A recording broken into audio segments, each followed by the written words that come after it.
Hola, hola, ¿qué tal? ¿Cómo están? Bienvenidos una vez más a Fix Rugby para seguir charlando de todo lo que pasa en el mundo de la ovalada. Ya le damos la bienvenida a Rodo de Mula, hoy con un programa especial. ¿Cómo estamos, Rodo? ¿Todo bien?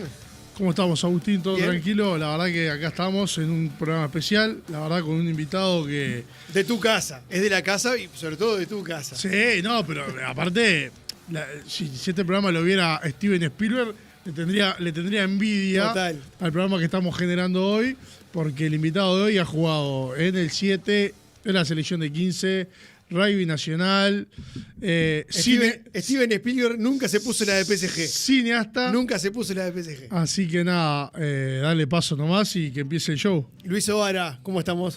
Todo muy bien. Con esa presentación ahora ya no sé ni por dónde empezar yo. Me quedo callado. Los escucho Impresionante. ustedes. Bueno, gracias por la invitación, de verdad. Bueno, a ver, podemos hablar de un montón de cosas contigo, vamos a charlar de rugby, vamos a charlar de cine, vamos a hablar de todo un poco, pero empezando por el rugby, ¿te tiene vinculado hoy de alguna manera o lo tenés como espectador nomás al deporte de la ovalada? No, la verdad que lamentablemente estoy en un debe. No es voluntario, son cuestiones de la vida.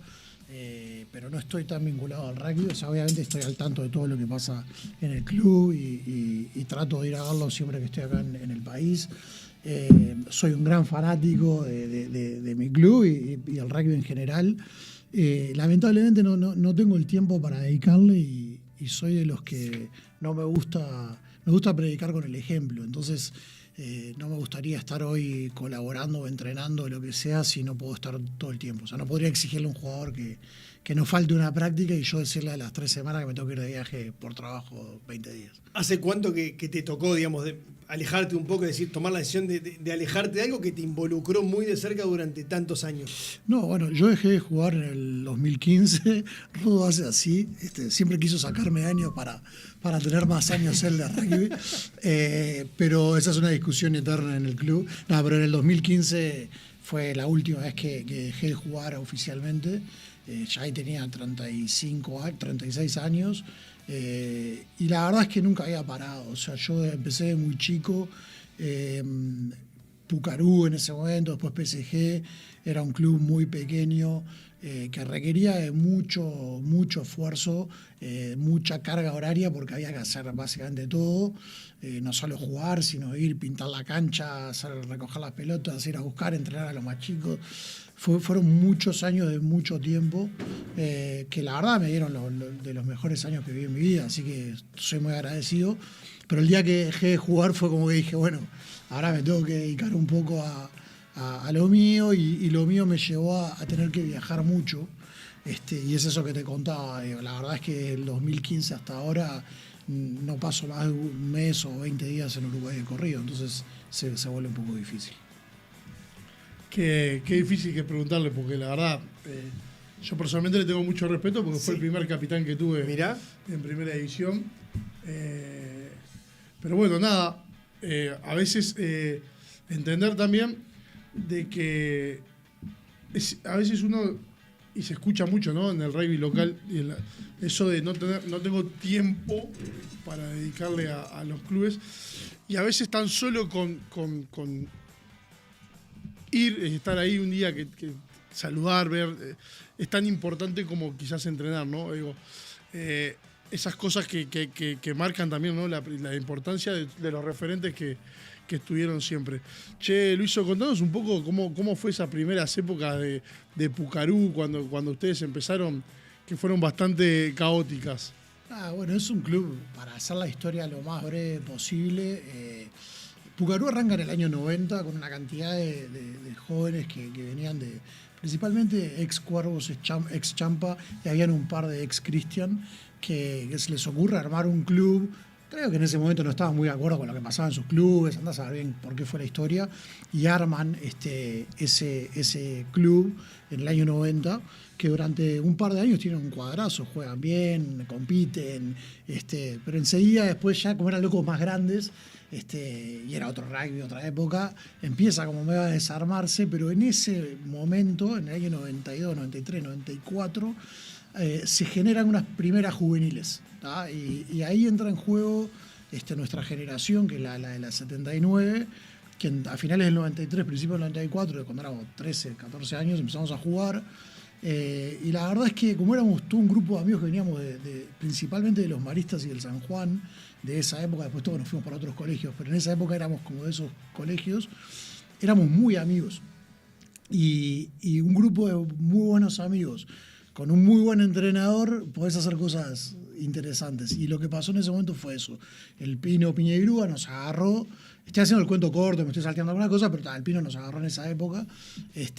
Y formó un grupo que era muy ambicioso. Queríamos ganar y el primer año nos empezó yendo mal, pero enseguida empezamos a tener resultados, eso nos motivó mucho. Y después con una estrategia que tenía en esa época el Pino, que era de mantenernos motivados con zanahorias que nos ponía adelante, como por ejemplo un viaje o algo a fin de año, nosotros empezamos a encontrar ahí como un lugar en donde éramos muy felices y empezamos a jugar bien, empezamos a jugar muy bien y nos fue muy bien en juveniles. Terminamos toda esa etapa de juveniles con un viaje a Inglaterra. Ya para esa altura la primera división, que era una reserva, Bucarú se había disuelto, no existía. Entonces todo estaba puesto en que nuestra generación llegara a formar un plantel superior. Y la verdad que siempre fue un objetivo de que éramos chicos increíbles, pero hoy lo pienso, con 16, 17 años, pensábamos en cuándo llegáramos a primero. Y básicamente ahí en el año 99, por ahí, llegamos a jugar unos partidos en reserva. Y al otro año el Pino nos dijo, los voy a anotar en primera, y nos pareció una locura, éramos unos niños. Y así fue que nos fue, ¿no? O sea, nos comíamos arriba de 100 puntos todos los partidos. Pero también mantuvimos el grupo muy unido, muy amigos. Empezamos a recibir de a poquito gente que nosotros mismos íbamos formando en las juveniles. Y la verdad que en un momento empezamos a jugar bien. Y ya en el 2003, 2004 ganábamos algún partido. Y ahí surge la posibilidad de unirnos con la gente del Stade Galois, que era un club de exalumnos del Liceo Francés, que se había alejado un poco del Liceo Francés, liderados por Chaplin en aquel momento, pero a nivel de juego por el gran Matute, gran amigo, gran líder, gran persona. Y un día nos juntamos 3 o 4 de nuestro club, 3 o 4 de ellos, y le dijimos, mirá, nosotros no tenemos estructura, no tenemos cancha, no tenemos nada. Tenemos un buen equipo y muchas ganas. Tenemos buen equipo, tenemos buenas juveniles, y ellos tenían la posibilidad de volver a tener la infraestructura que le da el Liceo Francés. Tenían una cantidad de buenos jugadores, pero seguían jugando en reserva y no iban a llegar a primera. Y ahí se tomó la decisión de fusionarnos, y eso fue a fines del 2005. Y bueno, en el enero del 2006 jugamos el Seven de Punta del Este, ganamos la Copa de Bronce, me acuerdo. Fue lo primero que hizo PSG, después nos fuimos de gira. Y ahí empezamos, y la verdad que de entrada teníamos, ese año creo que salimos cuartos, si no me equivoco. Y ya al otro año competíamos contra los primeros, que eran Cristian, Polo en aquel momento, Olois, nosotros, Trébol, eran partidos parejos. La verdad que anduvimos súper bien, jugamos las finales del 2010, 2011, y bueno, el club después ahí entró en otra etapa que creo que es la de la transformación que está recién empezando ahora. Te tocó defender la selección. ¿Qué fue primero, el 7 o el 15? La primera convocatoria que tuve, yo jugué en juveniles, después el sudamericano sub-21 que se juega acá en Uruguay, que nos va muy bien, casi le ganamos a los Pumitas, perdimos 13-3 con los Pumitas o 13-7, no me acuerdo cómo fue. Eso era octubre, y si no me equivoco, los entrenadores ahí de la M21 eran Bruno Grunwald y José Brancato, que a su vez tenían el Seven. Y creo que ahí me citan a jugar en el Seven ese año, que teníamos un cuadrazo. Entre otros estaba Rodrigo Capó. Imagínatelo en el Seven. Rodrigo Capó. Y nada, y ahí empezamos a jugar ese año. Empecé con el Seven, y no sé si ese mismo año o al otro me invitan a jugar con Uruguay, el segundo equipo de Uruguay. Había un partido contra los Pumas por el sudamericano. Ese fue el último año que se jugaba separado los partidos, no se jugaban todos en una misma semana. Y me fui a jugar contra los Pumas porque el Uruguay, o sea, el principal equipo de Uruguay, estaba de gira por Gales, que lo habían invitado después del Mundial del 99 a hacer una gira por Gales. Y a partir de ahí empecé con el 15 y jugaba todo el año en el 15, me citaban y cuando llegaba la época de Seven era como que te juntabas con un grupo de amigos que... Claro, que Seven era mucho más esporádico. Era, literalmente empezabas en noviembre, que empezaban los Seven locales y ahí ya sea la citación para la selección. Y el sudamericano que era en enero, febrero, era principio de año. Sí, en realidad nosotros en esa época jugábamos, los Seven empezabas con Paraná en Argentina. Y después ya te ibas a jugar los Seven de todos los regionales, que eran Mar del Plata, Viña del Mar, Punta del Este. Y después a Uruguay lo invitaban con wild card, digamos, a jugar el circuito. Pero alguna fecha puntual. O por ejemplo, habían eliminatorias para el Mundial, que me acuerdo que era en Hong Kong. Pero algo mucho, no tiene nada que ver con lo que era ahora. O sea, yo me acuerdo de haber jugado el Seven de Los Ángeles, por ejemplo, que a Uruguay lo invitaron. Nosotros clasificamos al Mundial de Hong Kong en un Seven en Mar del Plata, creo que fue que le ganamos a Chile y ahí clasificamos. O sea, fue una época bastante particular. Y ahí cuando terminaba en marzo, arrancabas con el 15. Y ahí había las mismas ventanas que ahora y todo.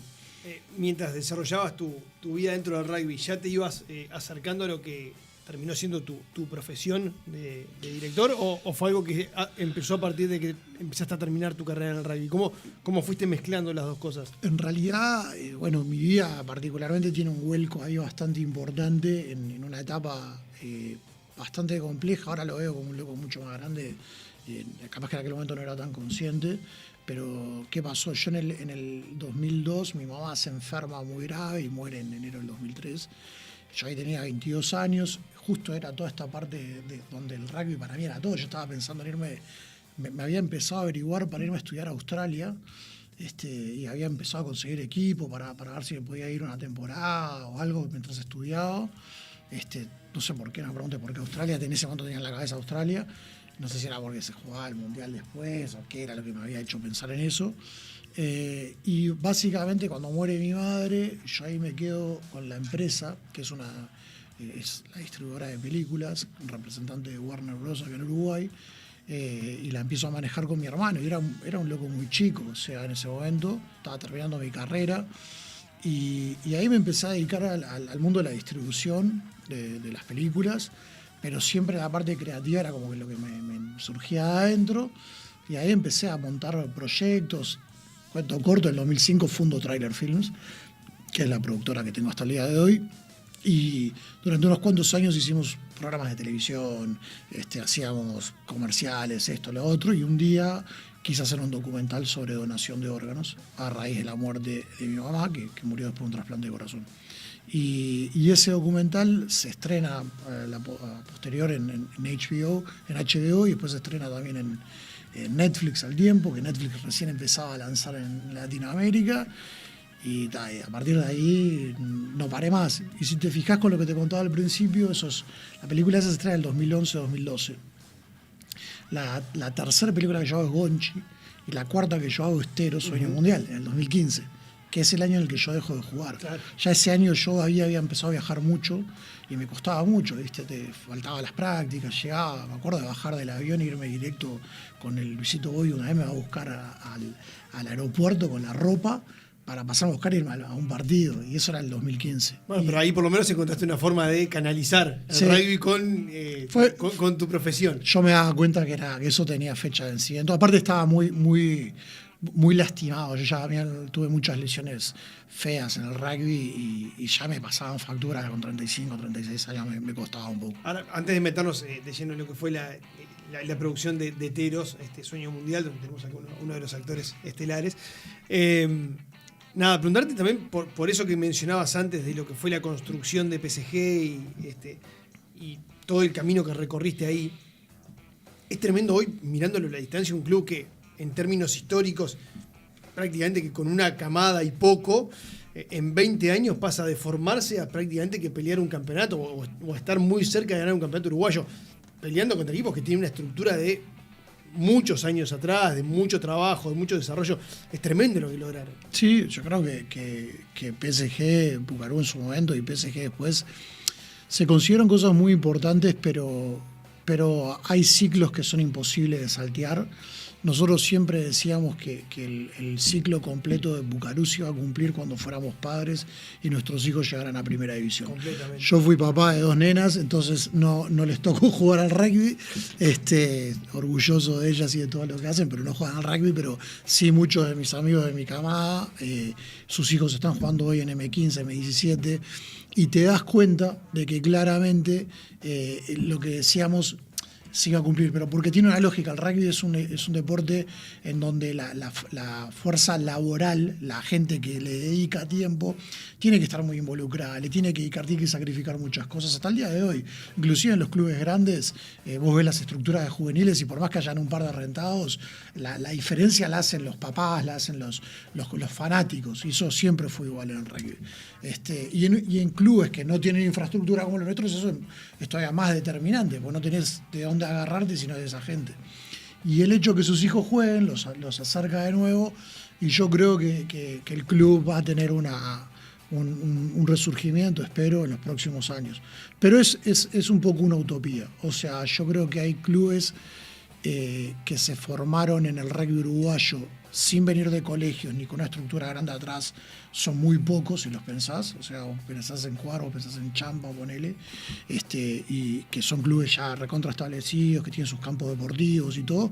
Pero yo viví la época en la que Champa juntaba guita para comprar lo que hoy es el campo deportivo. Cuervo le pasó lo mismo con Mendoza. Y nada, hay cosas que son procesos y demoran años en generarse. Yo creo que eso es un poco lo que pasa con PSG. Momento de recomendaciones, vamos a escuchar qué tienen para contarnos nuestros amigos del Brow. ¿Qué es mejor, el candombe o la murga? ¿La torta frita o los churros? Nosotros no sabemos. Lo que sí sabemos es que para cobrar tu sueldo, mejor en tu banco. Es mejor porque abrís tu cuenta 100% online y porque tenés la nueva tarjeta internacional Brow Recompensa Mastercard Débito. También es mejor porque tenés adelanto de sueldo sin intereses. Y es mejor porque tenés la seguridad y confianza de siempre en el banco de siempre. Abrí tu cuenta sueldo a través de eBrow. Te lo repito, tu sueldo mejor en tu banco. Banco República, nuestro banco país. Seguimos charlando con Luis Ara y nos metemos ahora sí en lo que fue uno de los grandes hitos en el rugby uruguayo en cuanto a la difusión. Creo que pocos momentos le dieron tanta pantalla a Uruguay como en aquel momento lo fue el documental de Teros Sueño Mundial, que se estrena justamente en la previa de lo que fue la participación de Uruguay en la Copa del Mundo de Inglaterra 2015. Uruguay volvía a los mundiales después de un largo tiempo de espera, y si bien la película sale a pocos meses de la participación de Uruguay en la Copa del Mundo, claramente hay todo un trabajo previo detrás que hace que por lo menos la idea y el desarrollo hayan tenido que ser con bastante tiempo de anticipación. ¿Cómo surgió la idea? Mirá, ese documental, yo obviamente hacía mucho tiempo que tenía ganas de hacer algo de con el rugby. Era algo que me venía dando vueltas en la cabeza, y yo decía, en algún momento, si encuentro la excusa, lo voy a hacer. Yo siempre decía, me encanta viajar, me encanta el rugby, y dije, hago películas, tendría que buscar la forma de poder hacerlo. Había que encontrar el clic de dónde enganchar a la gente. De ¿no? dónde, y tenía que haber una historia. El cine requiere de un arco completo, de una épica, de algo que la haga emotiva, emocional, para poder ser atractiva para una audiencia. Y en ese momento, Uruguay, cuando le gana el partido de clasificación a Rusia. En el Charrúa, creo que Ormaechea, que hace un try ahí, que se levanta por el costado, el Colo Ormaechea se levanta por el costado del scrum y hace un try, y bueno, la clasificamos, con un Charrúa lleno, yo que venía de... Yo soy la generación también bisagra entre no tener dónde entrenar mucho en el country de los Teros a que pasó a existir ese lugar. Entonces, para mí significaba mucho lo que estaba pasando en el rugby, y yo justo me estaba tocando empezar a dejar. Entonces, cuando termina el partido, me acuerdo que le digo a Alpino y a no me acuerdo quién más, le digo, esto hay que contarlo, esto es espectacular. Uruguay va a tener una exposición muy grande dentro de poco tiempo. Estamos volviendo al Mundial después del año 2003, o sea, pasó mucho tiempo. Y esto es una gran oportunidad para mostrar lo que pasa acá. El rugby en ese momento ya se había vuelto profesional en prácticamente todos lados. Y Uruguay seguía peleando para que nos den $100 para ir al viaje y tener para comprarte algo en el medio del viaje o hacer lo que sea. Entonces era como una dicotomía que se daba ahí en el mundo del rugby muy absurda. Y a mí eso dije, acá hay una película. O sea, Uruguay va a jugar contra Gales, contra Inglaterra, contra Australia y contra Fiji. Si no me equivoco, ese era el grupo. Eran Uruguay. esos, exacto. Y dije, listo, eso es una locura. O sea, ¿qué va a hacer Uruguay ahí? Hiperprofesional. Yo necesito mostrar esa historia de cómo estos tipos se preparan y cómo se prepara Uruguay. Rodo, que para mí es una historia para mí muy linda del rugby, porque el rugby venía siendo en esa época todavía muy estigmatizado, que básicamente tenías que tener venir de ciertos lugares o de cierta situación socioeconómica, no sé qué. El Rodo es un loco que llegó al rugby de otro lado, era como viste que a veces las historias necesitan como esos hitos, viste, de decir, bueno, este es el loco que representa tal. Totalmente. Y el Rodo te representaba todo lo contrario, tenía una verdulería, el loco venía de la loma allá a entrenar, calladito la boca. Y estaba en todo ese proceso. Entonces yo quería un poco, me acuerdo el chino Klapperman, que se acababa de recibir de médico ya hacía un tiempo, y el loco tenía que ir a operar en el coso de ¿cómo se llama? De ortopedia. De ortopedia. Sí, claro, sí. Y de ahí se iba a entrenar, llegaba con la túnica puesta. Era una cosa que era como tan bizarra que yo dije, acá hay una película. Y nada, ahí salimos a buscar fondos, no conseguíamos la guita. Eduardo Mandía, que estaba en Nuevo Siglo, se la jugó enseguida, me dijo, yo te quiero ayudar a hacer esta película. Fue el primer sponsor que conseguimos, después conseguimos Volkswagen, no sé, conseguimos como 4 o 5, pero yo antes de conseguirlos dije, yo voy a poner mis ahorros, porque había que salir a filmarla para que me diera el tiempo para estrenarla antes del Mundial. Uruguay clasifica, si no me acuerdo mal, en octubre. Sí, fue en octubre. En octubre del 2014, y el Mundial era en agosto, creo que empezaba en septiembre. Yo la tenía que estrenar en agosto, por lo menos. Y una película lleva un año. O sea, entonces yo ya arrancaba con... Ya estabas contra reloj, ya estabas mal 4 antes de meses. arrancar. Y yo dije, el único momento, la única ventana que yo pude ir a filmar, porque quería seguir jugando al rugby ese año, era en verano. Entonces tomé la decisión de hacer una gira, en realidad 2, una que es Australia y Fiji y otra que es Francia, porque ahí entrevistamos a Rodrigo Capó, al Color Machea, y hacemos Gales e Inglaterra. Entonces hacemos como 2 viajes en enero y febrero. Me acuerdo que era febrero en Europa porque empezaba el 6 Naciones y ahí agarramos a todos los seleccionados. A Inglaterra fuimos a la concentración, estuvimos con ellos. Y nada, y tomé el riesgo, puse la guita, dije, esto de alguna manera la vamos a recuperar. Y dicho y hecho, cuando teníamos el tráiler hecho, cuando empezamos a mostrarlo, empezamos a conseguir un apoyo. Y bueno, pudimos financiar la película y la estrenamos, hicimos una linda premiere, un evento espectacular en el movie, y después la película se estrenó en ESPN, que si no me equivoco se estrenó cuando empezó el Mundial, y después la estrenamos en televisión abierta, una cantidad de cosas, y al día de hoy la gente la ve en YouTube o donde sea que esté disponible. No, creo que está en Amazon Prime ahora. Creo que está disponible en Prime y en alguna versión pirata de YouTube. Así que, pero nada, fue un lindo regalo que me permití muy humildemente hacerle al rugby, porque creo que era algo que le iba a venir bien. ¿Qué le decías en ese momento a Inglaterra, a Gales, cuando ibas a filmar? ¿Qué le decías? Che, vengo a hacer una película para mostrar cómo los rivales de ustedes son amateur. Fue muy gracioso porque todo proyecto, o sea, imagínate que yo vengo a hacer la serie de Ronaldinho, hace 2 meses se estrenó en Netflix, con Messi, con Neymar, con Ronaldinho, con todos los pop del fútbol. Tengo mucha experiencia en gestionar esas cosas al día de hoy. En aquel momento yo venía a hacer 2, 3 documentales mucho más pequeños. Ya el de Gonchi había sido un poco más ambicioso. Había estado hasta Christian Horner, por ejemplo, de Red Bull. Pero meterme en un mundo donde tenías que conseguir los permisos de las uniones de cada país, de los jugadores, de todo, era un poco más complejo. Ahí tuve ayudas de gente que me ayudó. Por supuesto, la gente de la URU me ayudó muchísimo, mandando mail diciendo esto es algo oficial, que lo estamos apoyando nosotros. Entonces ahí conseguía que no sé, me recibieran en la Unión de Rugby de Inglaterra. Pero, por ejemplo, me pasó cuando fuimos a Australia que el técnico era Cheika, si no me equivoco. Creo que era Cheika. Y él estaba de entrenador de los Waratahs en ese momento. Y nosotros llegamos y al loco nunca me había... O sea, yo me fui hasta Australia y no me había llegado la confirmación. Pero el de prensa me había dicho, nosotros esta semana vamos a estar entrenando en Sydney, al lado de tal lugar.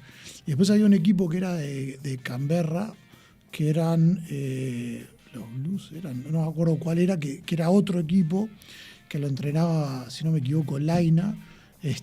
Y también lo mismo, o sea, íbamos como a los tropezones, medio como soy yo, esto sale. Y la verdad es que llegamos sí, nos dijeron que iban a venir, no sé qué. Y ahí montábamos un set espectacular a los 2 minutos y nos cagábamos de risa y hacíamos las entrevistas y los locos unos cracks, copados y ya era otro mundo, ya había más comunicación, ya se sabía lo que pasaba en Uruguay. Pero sí, les decíamos, queremos mostrar la diferencia. Yo creo que el shock más grande mío fue en Inglaterra. Porque ya Inglaterra tiene toda esta cosa que parece Hogwarts, ¿viste? Tipo, claro, sí, parece que está yendo a Harry Potter, todo, porque todos parecen castillos. Y el lugar de entrenamiento de Inglaterra es un lugar muy lindo, una cancha preciosa, al lado de un clubhouse espectacular, y en todo el centro de alto rendimiento ahí. Y me acuerdo que llegamos y estaban los pateadores pateando, y nos dieron un lugar divino para hacer la entrevista, parecía un sueño.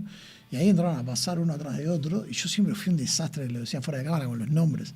Y tenía a Joaco Ramos, que me lo había llevado de sonidista y de productor, que bien fanático, como te decía, claro, que era el Paco, se sabía todos los nombres de todos. Entonces me decía, ahora vamos a entrevistar a fulano de tal, no sé qué, y tal, el loco jugó tantos test y no sé qué, y tal, ya él hacía la entrevista más al lado de lo que quería contar en la película. Háblame hay una imagen, hay una parte de la película que para mí es fantástica, que es la del entrenador fijiano abajo del árbol. Yo creo que las imágenes de Fiji, yo en el documental son épicas. Son épicas. Voy a hacer... Los pibes corriendo en el barro. No, pero aparte de lo que dice, la frase que sí, dice. Sí. Bueno, yo voy a ser muy honesto, creo que esto nunca lo dije. No era fijiano. En público, no, eran todos fijianos, o sea, todo tal cual como lo ven ahí. Pero justamente yo quería hacer una película sobre el amateurismo de Uruguay.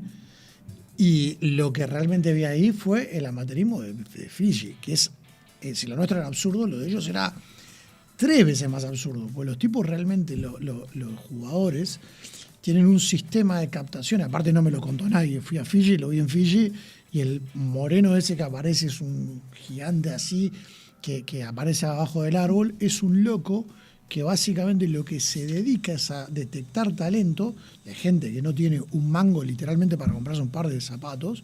Entonces por eso entrenan descalzos, porque no tienen zapatos. O sea, ya está, el loco le logra comprar. Si no es cultural, no tiene. Es que pasa. O sea, aparte en una parte de Fiji todavía viven, y lo voy a decir con mucho cuidado, pero con propiedad, porque lo vi y me lo contaron y me lo explicaron.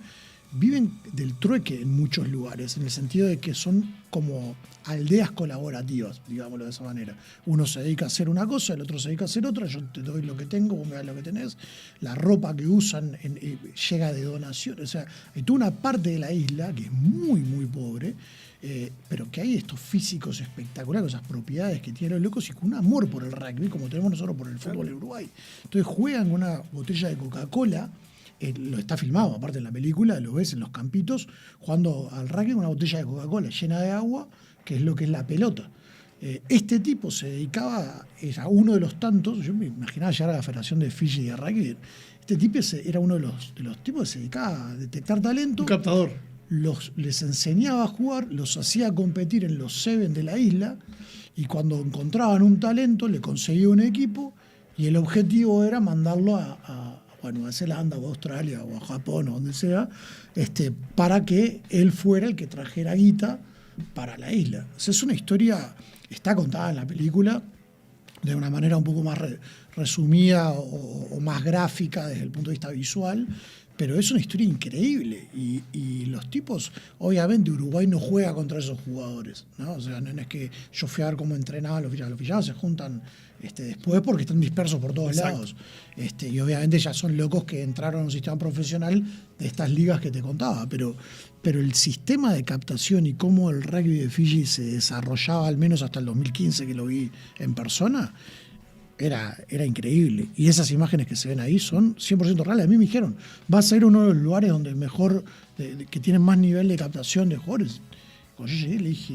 Me dijiste, voy a ir a un centro de alto rendimiento, voy a ir... Bueno, boludo, llovía a mares, la cancha era de barro, no había una sola gota de pasto, los locos todos descalzos empiezan a estirar.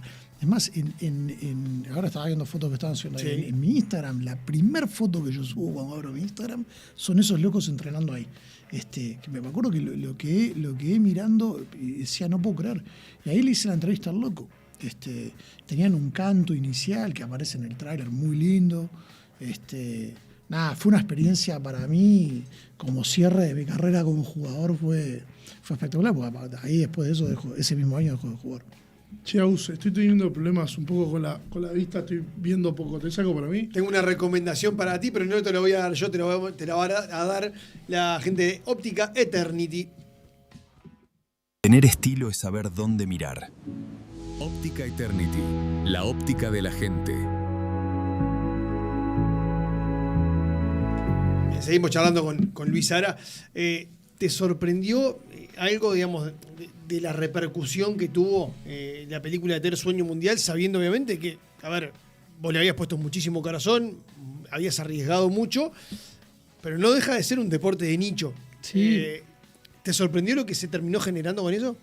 Bueno, sí, en realidad, a ver, yo ya tenía la experiencia de primero que, como les conté hoy, yo venía del mundo de la distribución, entonces conozco muy bien lo que es el efecto del cine en una audiencia.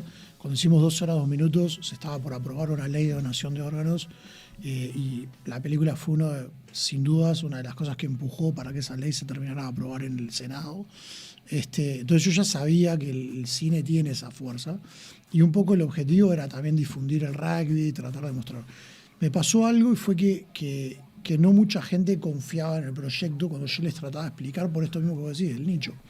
Y yo tuve una reunión en el Ministerio de Turismo que le fui a pedir apoyo y me acuerdo que le digo, mirá que a vos te cuesta un montón conseguir una nota que Uruguay, hablen de Uruguay, si no es por Suárez o por Forlán en el mundo. Porque la verdad, ¿de qué hablan de Uruguay? No es noticia, no generás espacio en los medios gratis. Y me acuerdo que el diario más importante de Londres saca una página entera, que la tengo guardada, que me la guardó un amigo que estaba en Inglaterra, que decía Tero Sueño Mundial, la historia del equipo amateur que va a competir en la Copa del Mundo. Yo le digo, date cuenta que si vos quisieras comprar una página en ese diario, en esa época, en el Reino Unido, te costaba decenas de miles de dólares. Y el rugby, y en ese caso la película, consiguió poner el nombre en una primera plana. Y bueno, eso es una cosa de la fuerza que tiene el deporte, y junto con el cine, que también tiene esta cosa de difusión y de generar como noticia, fue como una mezcla que se dio muy buena. Entonces me sorprendió, pero por otro lado era lo que buscaba.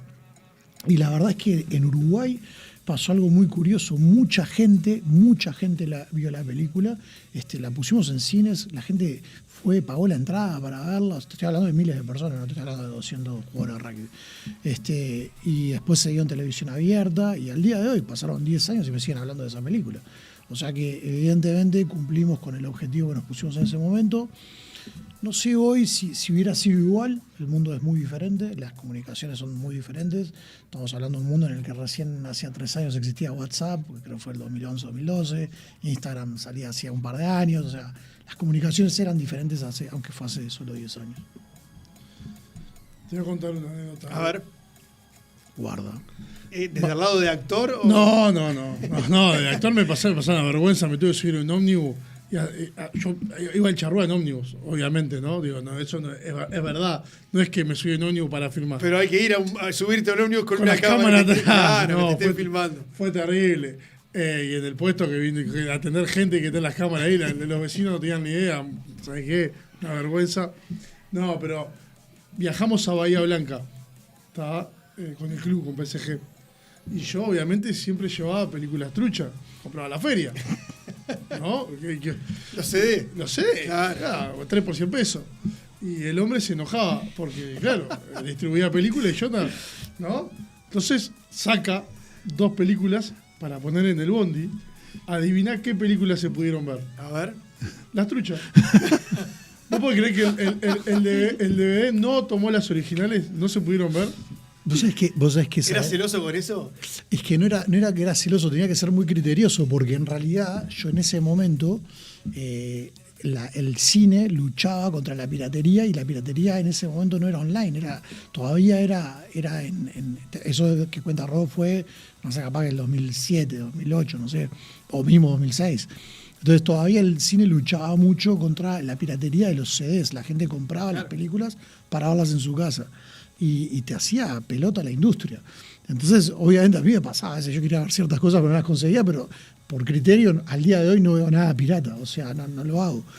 Y el Rodo saca una cosa así de películas, y digo, la puta madre, le digo, Rodo, no podés traer eso, le digo, yo traje unos DVD, le digo, posta, la verdad los DVD, caja más rectangular, Claro, sí. no sé qué, y hasta, no sé, eran buenas películas, así que yo imagínate que era un viaje a Bahía Blanca que estabas 24 horas en bondi, y le saco el CD, lo pongo, no anda.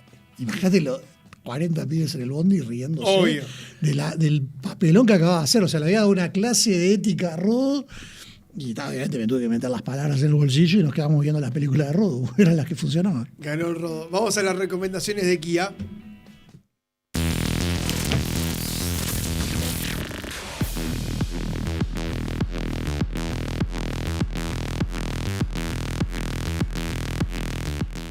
Kia, movement that inspires.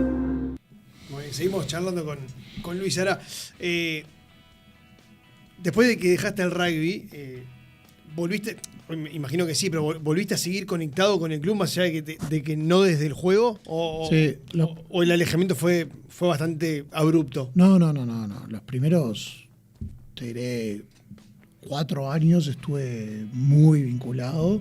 De hecho, nosotros tenemos una infraestructura, como te decía, muy arcaica, muy pequeña, inclusive hasta a nivel de comisión directiva. Es como, hasta el día de hoy, creo que es una de las cosas que el club tiene que ir evolucionando, y es un poco lo que te decía hoy, que es ese proceso que va a terminar de cumplir en algún momento.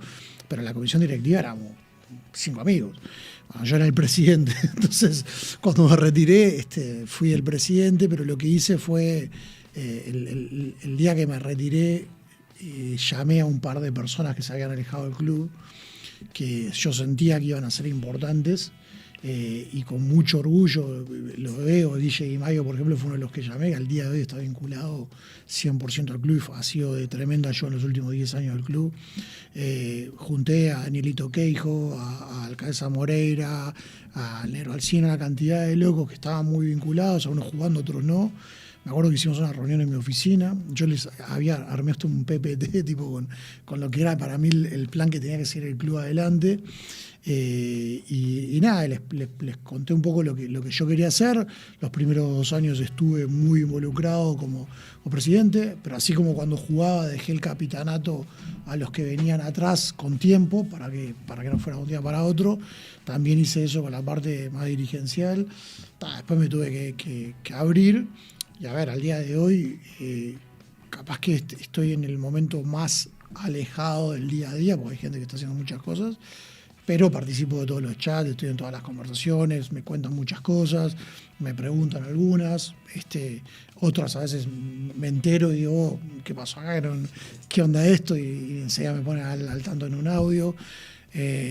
Obviamente hoy miro muy preocupado la realidad del club en términos de resultados y la parte deportiva. Yo creo que el club también se desdibujó un poco lo que para mí fue la base del club, que era un grupo que era muy unido. Yo no digo que el grupo ahora no lo sea, creo que es un grupo también muy unido. No, pero quizás ese grupo base que fue tan fuerte durante tantos años, el día que fue colgando los botines, por decirlo de alguna manera, fue dejando, como que abajo no se había generado quizás toda esa base para reemplazarlo. Eso mismo, y se descansó mucho en las leyendas que vinieron después, el Rodo, el Mati, que me entero que están jugando ahora con 40 años, o sea, ayer jugó el Rodo, o sea, evidentemente en algo se falló ahí. Pero creo que lo que están haciendo los chicos que están en el plantel superior, que le están poniendo el cuerpo a las balas y tratando de sostener la estructura hasta que llegue el recambio, me parece muy loable. Nosotros lo vivimos. Es duro, a nadie le gusta perder, pero también perder te enseña muchas cosas, te forja el carácter desde otro lado, te hace poner los objetivos en otro lugar. Cuando vos sabés que no vas a ganar, encontrar la motivación a veces es muy difícil. Bueno, vos mismo lo dijiste hoy cuando empezaste la charla de lo que fueron los comienzos de Pucarú. Al principio les costaba mucho deportivamente también. Yo lo viví y sé lo que es. Entonces, por eso aplaudo el esfuerzo que están haciendo. El problema, nosotros en el club siempre decíamos una cosa cuando nos calentábamos por los resultados o lo que sea, siempre había alguien que decía, che, el problema no somos los que estamos acá. Los que estamos acá estamos metiéndole el cuerpo a las balas. O sea, el problema es que o faltó gente o no tenemos más gente, pero no somos nosotros el problema. Y creo que eso es un lindo mensaje para los jugadores que hoy, tanto en el Puca como en otros clubes, le ponen el cuerpo a las balas, se tienen que comer carros con equipos súper importantes. Que ellos están haciendo algo que tiene un objetivo, que a veces no es ganar, a veces es construir un club. Y a su vez hay hoy en juveniles una cantidad de chicos que tienen un talento enorme, que juegan muy bien, que son buenos, que son rebeldes, que aman al club, que los veo, justo son compañeros muchos de colegio de mi hija, entonces los conozco de que son niños, algunos son hijos de mis amigos, Mate Tricánico, por ejemplo, en la M17, el Chumbo, que es amigo de mi hija, ahora lo citaron a la preselección. No sé, hay como una cantidad de chiquilines que los veo, que tienen esa cosa, que si lo logran sostener en el tiempo, van a llegar y van a tener que sufrir un proceso de acomodarse, pero no hay otra manera de construir las cosas. O sea, lamentablemente nosotros lo construimos muy bien y no lo sostuvimos. Yo creo que esta segunda oportunidad, esta segunda república que va a fundar el club, que ojalá aprenda de esos errores y lo haga mucho más sostenible en el tiempo. Salgamos del romanticismo un poco. A ver, Luis. ¿Te gustó el romanticismo? Luis, Decime.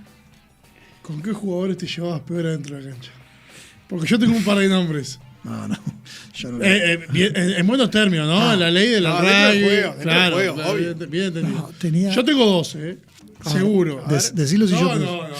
No, yo te voy a decir la parte, o sea, tengo la suerte de que yo era una persona que dentro de la cancha probablemente no era muy amigable y era una persona que no era divertido jugar contra porque era un poco dorado y me gustaba eso. porque mañero, calentón.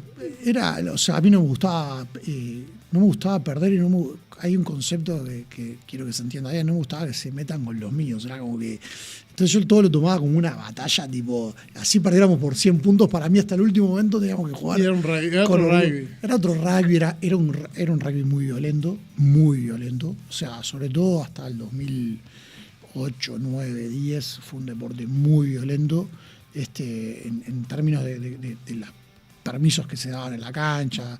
Entonces era como que tenías que tener cierta personalidad para hacerte respetar, para que no te pasaran por arriba.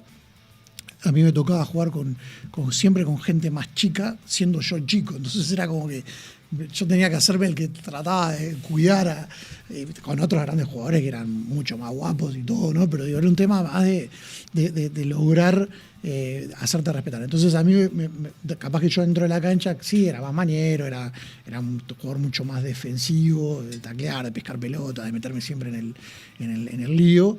Pero siempre fui... creo que un tipo muy leal, o sea, nunca hice nada fuera, y si lo hice fue sin querer, pero nunca nada desleal. Y yo creo que eso en los rivales, a pesar de, y ahí voy a la respuesta, a pesar de que tenía mucha pica con muchos, yo nunca me iba de la cancha sin saludar uno por uno, nunca me iba de la cancha sin agradecer al referee, así me hubiera recontra calentado. y siempre me quedaba los terceros tiempos, siempre trataba de hablar. Obviamente con algunos tenía más relación que con otros. La selección ayuda mucho a limar esas asperezas porque te empezás a encontrar con todos en eso. Y me pasó de muchos con los que durante mi época de rugby nunca logré tener diálogo, que me los encontré tiempo después y fue abrazo. Claro, pasado el tiempo. Yo tengo dos que era jugar contra esos dos equipos y sabía ya de antemano que iba a haber problema con esas dos personas. A ver. Uno era Nacho Conti en polo, ¿tá? Y el otro era el Pingo Pereira en All Boys. El Pingo es un gran amigo. El Pingo el otro día me lo encontré. No había partido contra esos dos equipos que Luis Sara no se peleara con esas dos personas. No, más que con el Pingo. Pero era mutuo, Pero era mutuo. Con el Pingo teníamos pica, pero siempre me llevamos. Con el que me llevaba más bravo era con el Seba Salverario, que siempre nos reímos cuando nos cruzamos, con el Seba Salverario, con el Toco Pérez, con unos jugadores que eran ásperos también, eran complicados. Pero te repito, eran de los tipos más leales que conocí en el rugby. O sea, yo nunca, me pasó con pocas personas, no voy a hablar de obviamente esas personas, porque no suma, pero muy poquitas personas que yo sentí que no fueran leales y que igual nunca le hice la cruz a nadie, al contrario, siempre de mi parte fue como muy abierto. Pero sí, vos nombraste ahí un par que habían pica, pero era más que nada de rugby. Sí, de partidos. Y como te digo, vos por ejemplo, sabías que jugabas contra Polo y en un momento Luis Sara y Nacho Conti se iban a cruzar. Eran partidos muy, muy, muy duros también contra Polo en esa época. Con él, con varios jugadores de Polo que eran bravísimos. Pero te repito, creo que, o sea, hoy lo miro a la distancia y digo, nada, fue lo que era en ese momento. Yo creo que me pasaba, por ejemplo, siempre me acuerdo de Roberto Canesa un día que me agarró en un tercer tiempo, después un partido contra el Cristian que fue durísimo, y que lo ganamos nosotros en la cancha de ellos. Nos vamos al tercer tiempo y Roberto estaba recontra caído. Me dice, vení, nene, vení, sentate acá. Y me hizo sentarme en la mesa de los grandes. Yo en aquel momento era bastante pendejo. Y el loco me dijo, sos bravo, no sé qué, pero a mí me gustan así los que juegan así en mi equipo también. O sea, como que había esa cosa de, mientras duraban los 80 minutos era bravo, pero después, para mí el rugby es un deporte de muchísimos valores. A mí me enseñó eso. Yo siempre traté de rescatar de toda la gente que jugué lo mejor. O sea, tengo muchos amigos del rugby, muchísimos. O sea, y es increíble lo que me ha pasado en la vida de que por años no me encontraba con alguien y me he encontrado con locos que ni siquiera hicieron una carrera en primera división, que jugaban conmigo en juveniles o en alguna selección juvenil. Y me los encuentro hoy, ¿qué haces? ¿Qué hay de tu vida? No sé, ¿no? Y somos tipos grandes. Y nada, a mí el rugby me dejó solo amigos. O sea, muy, muy poca gente puedo llegar a tener como una sensación de, este pibe no me lo fumaba, siempre hay alguien. Pero digo, no realmente en términos generales me encuentro con cualquiera. El otro día me encontré con el Tecla Mendaro y nos dimos un abrazo y loco, qué lindo todo lo que has hecho, no sé qué. Y mucho respeto por todo lo que hizo por el rugby en el interior. Y nada, eso me pasa con gente de otros clubes que capaz que inclusive en esa época no eras tan amigos, las rivalidades eran diferentes en aquella época, pero hoy hay un respeto enorme, o sea, al menos yo eso siento y siempre me lo hicieron sentir así. Está buenísimo. Vamos ahora a las recomendaciones de Cape Pro.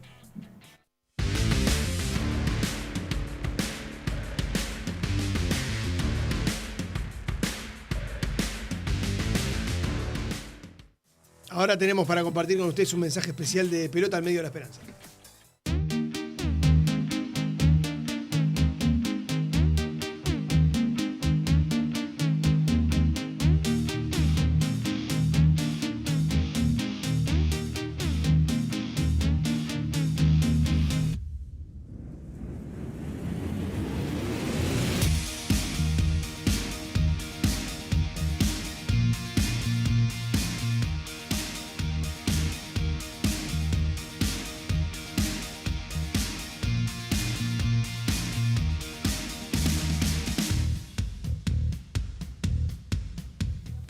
¿Cómo le cortaste la dulzura de Mulia? Estaba demasiado romántico. Es verdad. Dale, no se me hace el enamorado. Eso, hay que ser educado. Pero aparte me lo fumé, ¿sabes cuántos años me lo fumé de ala?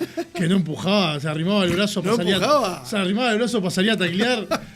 Se agarraba para salir a taclear rápido al 8 y me dejaba a Solari como el indio. La pregunta es, ¿tacleaba al 8 o no tacleaba al 8? Sí, claro. Sí, sí. ¿Quién estaba en esa tercera? ¿Estaba vos? ¿Estaba Daniel Delori? ¿Y quién era el otro? No. A En ver. aquella época la tercera fuimos. Brown. Mati Brown, Mati era, Brown. era el 8, yo era un ala, el otro ala era Bascu. o Diego Bascú, estaba Luisito Boyo que jugaba segunda línea y Gini, pero si no estaba el flaco Brito del Pino que jugó también Sí. hay un tiempo de nuevo que volvió a jugar. Después estaba el Gordocisto, Fernando Bascú, mundialista con Uruguay también. Y fueron, pero la tercera línea más estable que hubo en esa Bascú, época. Brown, Aras. Bascú, Brown y yo. Después, yo cuando era muy chico, los tres Luis jugábamos de tercera línea, que era yo, Luisito Boyo y Luisito Brito del Pino, que de grandes jugadores, esos luego los mazos enormes. Pero sí, teníamos un lindo cuadro, teníamos un lindo pack. La verdad que era un pack áspero y iba para adelante fuerte. Luis, nos tenemos que ir, pero antes quiero un diagnóstico tuyo de cómo ves hoy el rugby uruguayo. Yo creo que el rugby uruguayo hoy es muy difícil analizarlo como una sola cosa. O sea, creo que hay cosas que están muy bien y hay cosas que son más estructurales, que le cuesta, le ha costado mucho al rugby adaptarse para poder acompañar esa ola de crecimiento que ha tenido. Hablo más que nada de los clubes, hablo más que nada de las diferencias. No es algo solo de Uruguay, pasa en todas partes del mundo. Yo creo que el desafío más grande que tiene Uruguay, porque para competir necesitas clubes y para que los clubes buenos mejoren aún más, necesitas gente que le haga fuerza. Y yo creo que hubo un momento del rugby uruguayo en donde las cosas se emparejaron bastante y eso estuvo bueno. Yo creo que ahora está empezando a pasar, y es increíble, pero algo de nuevo donde hay una hegemonía, que las hegemonías son muy meritorias para quien las genera, probablemente, pero para el rugby en sí mismo es un llamado de atención. ¿Por qué pasa eso? ¿Por qué hay un club o dos que tienen tanta predominancia? Yo hablo a nivel de Quizás club. entre 2016, o sea, hubo como un predominio sí de Cristian, pero que estuvo bastante repartido. Cristian, Polo, Lugo, Trébol. O sea, hubo varios clubes. Yo creo que ahora, de nuevo, pasa. Creo que hay equipos que se hacen mucha fuerza, pero nada, yo viví los 18 años de campeón de Carrasco Polo, que eso al rugby uruguayo le generó muchas cosas buenas, otras no tan buenas. Entonces, lo que digo es que el rugby uruguayo, vos me preguntás así como algo general, te digo, mirá, a nivel de selecciones es increíble lo que ha logrado Uruguay, clasificar a todos los mundiales últimamente, a nivel de Seven ha logrado cosas increíbles, en la Sudamérica Rugby League lo mismo, ha conseguido resultados espectaculares. Eso, el alto rendimiento claramente ha tenido un cambio sustancial, absurdo, y puso Uruguay en el mapa. A nivel de clubes, creo que ves un nivel muy desparejo, y que eso en definitiva en algún momento repercute en algo. Va a repercutir en la selección o va a repercutir en algo, pero creo que Uruguay debería de tratar de entender, esa es otra conversación, el diagnóstico de por qué hay unas brechas tan grandes. Obviamente un rugby con 6 equipos parejos por lo menos, peleando realmente el campeonato, sería mucho más atractivo, mucho más divertido y daría un beneficio mucho más grande al país en todo sentido. De ahí de rama para abajo. Los jugadores de primera son los que entrenan a los chicos, etc. Entonces creo que hay como dos universos en el rugby uruguayo que va a haber que ver cómo hacer para empatarlos un poquito más. Creo que seguramente ahí está el desafío de quienes están llevando el rugby adelante. No, de mi parte, agradecerle.